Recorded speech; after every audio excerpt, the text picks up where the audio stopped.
দৌড়াদৌড়ি ছুটাছুটি করে, বিশেষ করে নামাজের মধ্যে।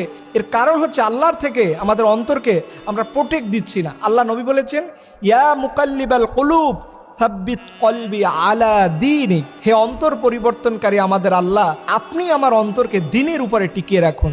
এই দোয়াটা পড়লে দেখবেন আপনার নামাজের মধ্যে কখনো বাজে চিন্তা আসবে না। ফরজ নামাজের সালাম ফিরানোর পরেই সাথে সাথে এটা পড়বেন, দেখবেন পরবর্তী নামাজ পড়া আপনার জন্য সহজ হয়ে যাবে। আর একটা গুরুত্বপূর্ণ বিষয় হলো, নামাজের মধ্যে যদি মনে করেন যে আপনাকে কেউ ডিস্টার্ব করতেছে, মনোযোগ চলে যাচ্ছে, তখন মনে রাখবেন আপনার নামাজটা আল্লাহর কাছে কবুল হবে।